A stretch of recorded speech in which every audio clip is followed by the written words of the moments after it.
Welcome back, everybody, to round 2 of Tuesday Night Modern. You asked for Jund. You're getting Jund. You wanted Farrell. You're getting Farrell. Yeah, welcome to. You're also getting Burn. Thank you, Joey Murphy. This should be a good one.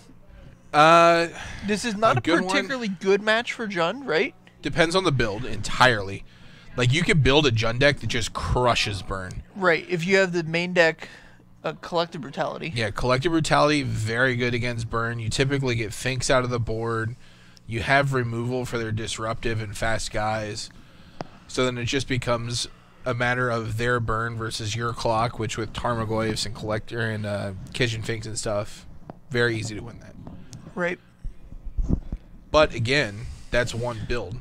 Let's see what Mike Farrell's brought to the table today. Right. I know he had the Rebel Master build at least a couple weeks ago. Right, and that's a fast clock. It's just super fragile. Very fragile, and every card in Joey's deck can kill that Rebel Master if he wants to. But I don't even know that he does. Here we go. Farrell's firing up the finger guns. Firing up the finger guns. Pew, pew. Let's see who's on the play here. Joey's really putting his hand out there for us. Yeah, he's being all generous. the way up to the middle of the table there. I'm all the way up. He's got a lot of lands in his hand for a keeper. Yeah, I think 3 you gotta keep. I think I saw a 4th. That's what had me concerned.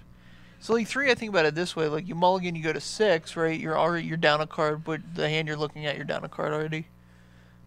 Sure. So then the question becomes whether your remaining 4 cards are better than the average. Right. You know what, Siege Rhino Master 87? You're welcome. Siege Rhino Master. He's the master of the Siege Rhino. So, when that card was legal, I played it. I did too. For most of its... Well, I didn't play for most of its standard time. But in the formats that I played Siege Rhino. Mm-hmm. And a lot of people thought it was, very oppressive and like a game changer. And it was always just like this piece to the deck that, it did its job. It was very efficient, but it wasn't oppressive. The oppressive part of that deck was the... Whew. How about a double suspend into a fatal push? That's fine. Yep. At least we didn't burn any spells out of turn. The oppressive part of that deck was the curve. So you could either... you could have some sick curves. I mean, the curves were... I like them curvy. All my decks. Depending on what your 2-drop at the time was. Some people played the Rashka Death Dealer. Some people played... No thanks. Well, it eventually became Fleecemane Lion. No, get out of here with that. What are you talking about? There were many decks that went Fleecemane Lion, the Legend, and then Siege Rhino, and that's just unbeatable. Anafenza is the Legend. Anafenza, that's correct. So I don't want that, because that deck became very predictable and very beatable. Right. I want the Hanger Banger into Anafenza into Siege Rhino. That's my curve. Oh, yeah. You're in, like, the very last version of the deck? Yeah, I didn't play before that. Okay. That was, like, the very last version of the Abzan that's where I deck. wanted to be. It was It wasn't even Abzan anymore. It was, like... Mardu Green or whatever. Yeah. I remember that deck. We both won PPTQs with it. Absolutely. Siege Rhino Master 87, being the master that he is, preferred the Cursor Rhino Elspeth control deck. Oh, sure. That deck was very powerful as well. Elspeth Sun's Champion was... Did Joey Murphy just pass on 3 lands and not play a spell? Yeah, I don't know what's in his hand. There's a 4th land you discussed. Here's another Suspended Riftbolt.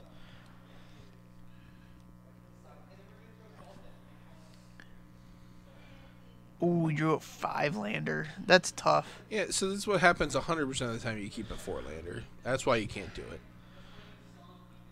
But Farrell down to 7. That's just 2 burn spells with away. no clock. So he's just 2 draw steps, and Farrell's going to get Farrelled. And all of these lands make it so Liliana's ultimate doesn't really hinder you at all. Farrell still needs another land to be able to start swinging with this Raging Ravine, and there Oh we no, have he fetched it right now. So, I mean, this Raging Ravine is a pretty fast clock. It's going to be 4, then 5, then 6, then dead. So, I mean, that's 4 turns unassisted. A single bolt takes it down to 3.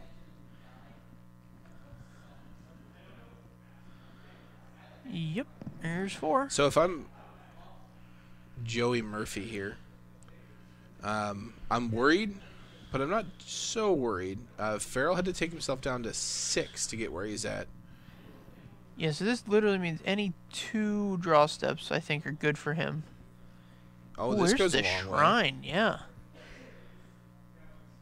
1, 2, 5. Draws the burn spell. He draws a lightning bolt, which is going to be necessary to shave a turn off this clock, but he still needs 1 more swing and another mana to activate. Yeah, he needs a land to shave. 1. So any burn spell here. Is good, yep. That bolt's good. That bolt's very good, Joey. It's time. Just pass. Yeah, you just pass.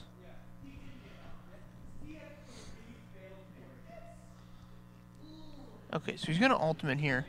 Joey should fire this burn spell off because he's gonna make the Put the piles. counter on your shrine. Speed, thanks for the follow. Shrine versus all the lands. You keep all the lands. Yeah, so you know it's going to be shrine versus all the lands. So in you response, just put the counter on the shrine and sack the shrine. Put him at 1. Yeah, it puts him to 1. Now he needs to draw a burn spell, and he's got it because I mean, why not? Yeah, target him. Target him, Joey. Just Get it. Target player. I don't know what he could possibly have that. Yeah, here's tapped out. This. Slow rolls it. Yeah, I mean, it's a slow roll, but I don't know if Joey's. Why wouldn't he pulse the shrine? He discarded the pulse to the Liliana the turn before he played the shrine. And he knew he was going to go off with Liliana. I don't think Joey was intentionally slow rolling there. I think he is perhaps not educated on the fact that Farrell couldn't. There's not a possible card for Farrell to have to beat the Lightning Helix there. Yeah, he just wanted to get him tapped out. He just didn't know. Sure, that makes sense. It's just always safer to be tapped out. I would just assume that that's the case. So as we go to sideboards here, we want to talk about the upcoming Black Friday sale here at GameSwap. Friday's Black Friday, so you can come up and get the following deals you see on your screen. There's too many of them for me to read off.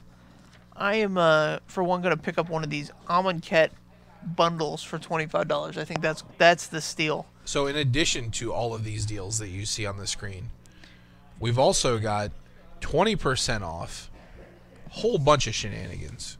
Non-video game related. Yeah, so you come in, you're picking stuff up on credit card or with cash, you're getting 20% off anything non-video game related with the exception of the things you see on the screen here. And then 10% off if you're using your store credit. And then for the video game stuff, you're getting 10% off regardless of how you're playing. And then the following items, new stuff, is not going to be discounted. That's the Explorers of Ixalan board game, the From the Vaults Transform, the Arabian Nights, and unlimited booster packs and booster boxes not listed here. All full price. Does it say any foreign box for $24? That can't be right. Any foreign box for $24? No, it's supposed to be any foreign fat pack, I believe. It's $24. Any foreign booster boxes will be $95. Yeah, I don't know that is there such thing as foreign fat packs? I don't know, man. Or they always print them in English. But yeah, that any foreign booster box, that is not correct. I'm going to swing by and demand my foreign booster boxes for $24. Well, you advertise this, Listen, I guess. Listen. Just take it off of Jake Valentine's store credit if you got a problem with it. He made the slide. Take it up with Jake R. Valentine. His middle initial R? Yes, it's Randall. That is the weakest middle name I've ever heard in my life. I don't know that it's actually Randall. It's probably Ken. Kenneth. Kenneth. Here's Farrell on the play.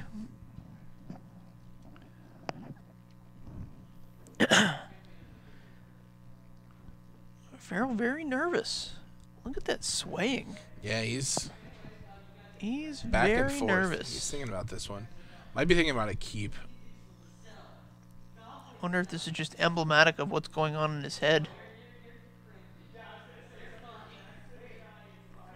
I think he's decided on keeping, and Joey is now deciding whether to keep a one-lander. In a much more calm fashion.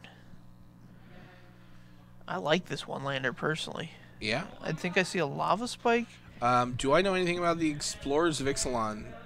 It's a board game, but it also includes, like, magic decks. I don't know the specifics of it, but I've seen the deck lists, and they look pretty meh. But the board game that comes with it is, I think, the main draw. Yeah, the thing I know is that the board game is not developed inside Wizards. It's developed by Hasbro. Oh, my. So it's a slightly different experience than what you might get out of, like, a Wizards board game. I know that they developed, what's it called? Lords of Waterdeep. Lords of Waterdeep. Which is a fantastic board game. Yeah, it's a super fun board game. And there's a sequel to that as well. Mm-hmm. So this is not that. This is not fantastic board game. Says Well, Taylor Gunn. no, I'm just saying it's not. It's different than what you would expect out of a Wizards board game. Have you played it? No, but I talked to somebody who has Okay. that I trust. That you trust. Did they say it's good? They said it's fine. They said it's entertaining. Okay. It's true to the flavor True to the flavor of Ixalan. of Ixalan. Tastes like dinos. Tastes like pirate-covered dinos.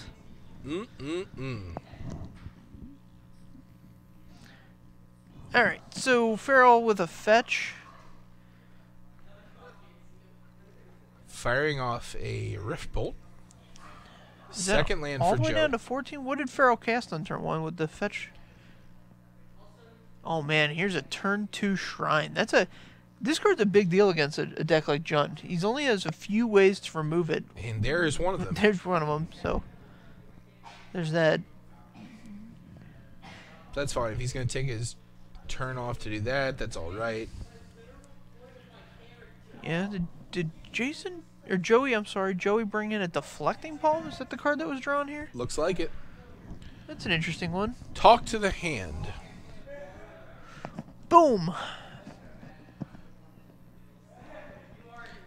I mean, this can be a big one. Deflecting palm can account for, 4 or 5 damage. Goyf, Grim Lobomancer.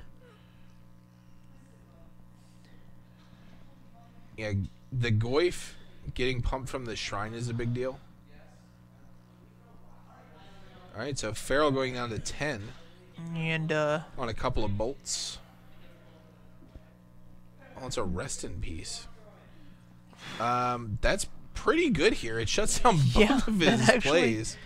Yeah, that's something I don't expect out of that sideboard. Yeah, I normally wouldn't do this, and I definitely would hesitate to play it here when my opponent's going to 9, but it shuts off so much of his offense right now that it's... Yeah, you're basically buying yourself 4, maybe 5 turns. Yeah, that's incredible. I think you may want to get off a deflecting palm on this Goyf before he fires it off, because he doesn't have like the burn spells in hand. Yeah, the Goyf is a 4/5. We have artifact, instant, sorcery, land. So the Goyf is a 4/5. So this deflecting palm is worth 4 damage, and bringing your opponent to.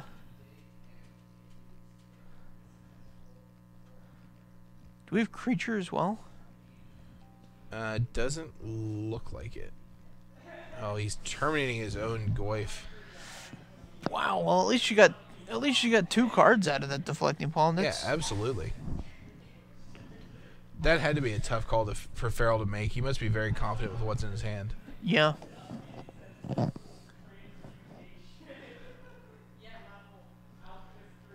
Interesting. That's an interesting route that he went there.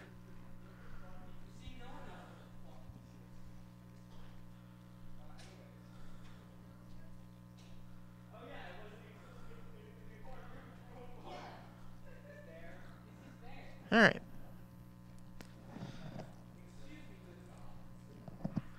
Searing Blaze on the... Yep, so that's going to... 2 damage back to Joey. So Farrell's going to go down to 6. This is not a good position for him. No, Joey can put him to 3 here with Shard Volley at the end of turn.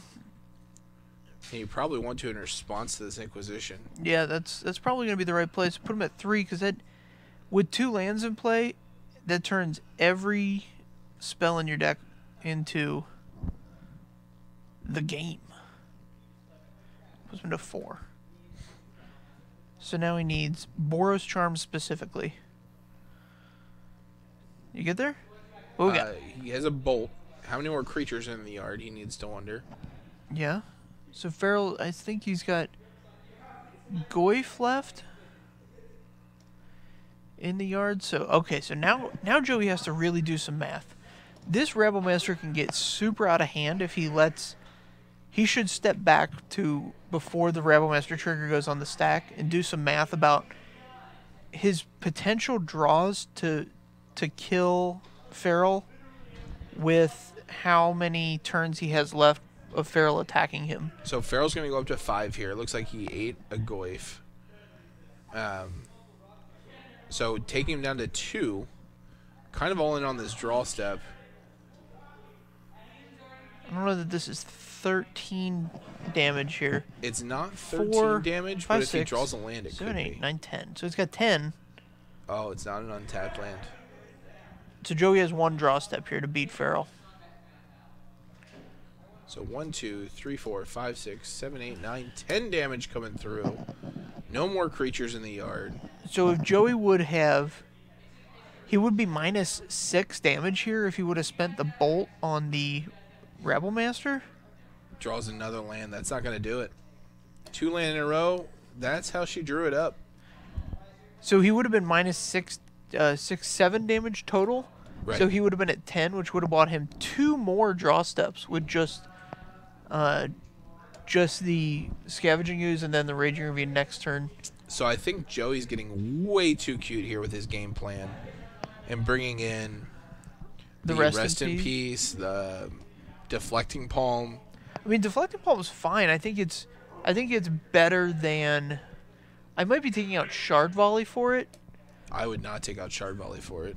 It's better than a card that you can count on for like 3 damage because it's going to deal more than 3 damage. Way. It's going to deal more than 3 damage almost every time. Sometimes. Almost every time you cast it. Sometimes it's just a dead card. You think? Yeah. It depends on what he's taking out. I wouldn't take out Goblin Guides. I might take out Monastery Swift Spear for it. I don't know that I would, but it really just depends. Yeah. Monastery Swift Spear is one of the ways, especially on the play, that you can get very far ahead. Sure. Because they have to sideboard out some of their removal for their interactive spells. Right. And if they just don't have the spell, then like you can ride that Swift Spear to a good 6 damage very easily.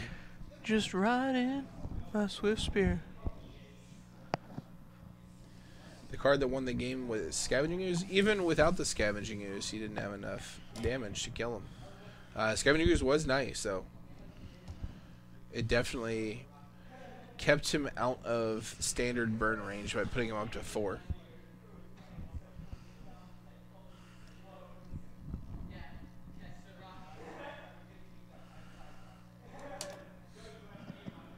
But yeah, if you replace any 2 burn spells with the Rest in Peace and the Deflecting Palm that he drew, like, he just wins that game by landslide. Sure. Like, Farrell never gets the chance to react. So.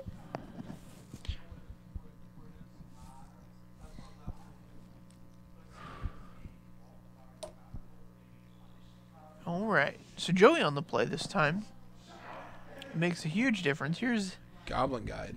El Goblin Guido. Even when you're giving him lands, this is a good one. Yep. Yeah, because short of Farrell... and the Inquisition. Man, that's good.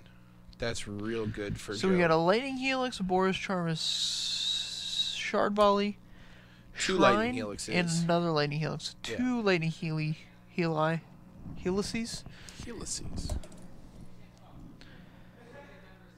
Farrell's going to choose the Boros charm. That think. seems reasonable. So what he pointed at? Yep. Yeah, so that represented the most number of damage. Oh, here's the second Goblin Guide. Man, that's good. All Get an right. Abrupt Decay to deal with one of them next turn, but this is still got him down to 14. 12 the next turn, and you still have all these burn spells. Oh, man, that's boy. brutal. I mean, he might have a Bolt or a Push. I can't imagine him Inquisitioning when Push was available, but... Right. Oh, jeez, old Peters. Holy Here it is. Holy smokes, Batman. Here's Collective Brutality. That's going to make up a little bit, but being at 8, not good when you know what your opponent's hand looks like. Yeah. So here's the third land for turn. Where's the Maelstrom Pulse? Maelstrom Pulse would be really nice. Don't think he has it. I think he's going to need to double escalate a Collective Brutality here. Sure. Yeah, I mean, Collective Brutality is just a fantastic card. All the modes are fantastic. Put you way ahead. But you're still taking 4 next turn.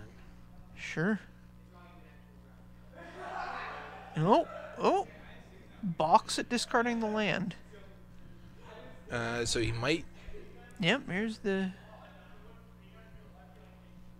Alright. So Farrell up to 10, kills a Goblin Guide. And he's going to get... I would get one of these Lightning Helixes. Shard Volley is the only thing you can actually cast. So literally every land in his deck lets him cast Lightning Helix. Oh, I understand, but if you're only out as Joey not drawing any lands for the rest of the game, then that's your only out. Like, you just have to play to it. Here's 10. Liliana, I bet you that's going to make Joey Down to sacrifice a 6. creature.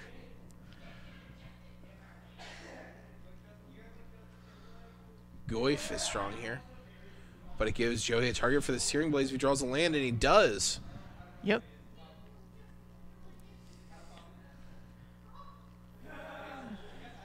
So Joey's going to attack in here.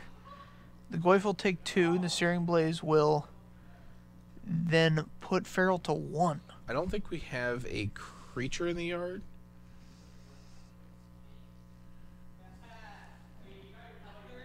Oh, we do have a guide in the yard from the previous turn. Right.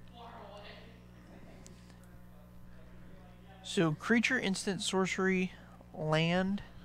It's definitely a 4/5. Correct.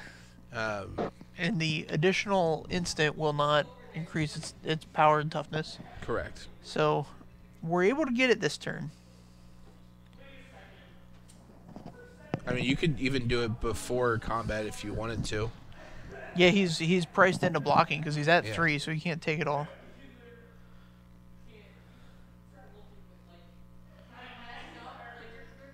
All right, here's a Chandra, That's not one you want in this burn matchup. Farrell down to 3, and then to 1 on the attack. and then 1 on the attack. And then we know there's a Lightning Helix in hand. The Kolaghan's Command is going to get rid of this. Shrine, probably.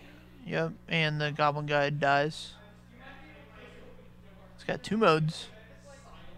We're just going to get to untap and Helix here. Thinking about it. Yeah, just There there it it is. All right, so he's... That'll do it. That's how that burn deck goes, man. Boom, Yeah. boom, boom. Farrell did not draw the part of his deck that he wanted to draw. Yeah, the did not Abrupt Decay on turn 2 was huge. Yes, not being able to Abrupt Decay on turn 2 is a huge deal. Being able to, if he could have Collective Brutality on turn 2 instead, that would have also fine. been a huge deal. Right.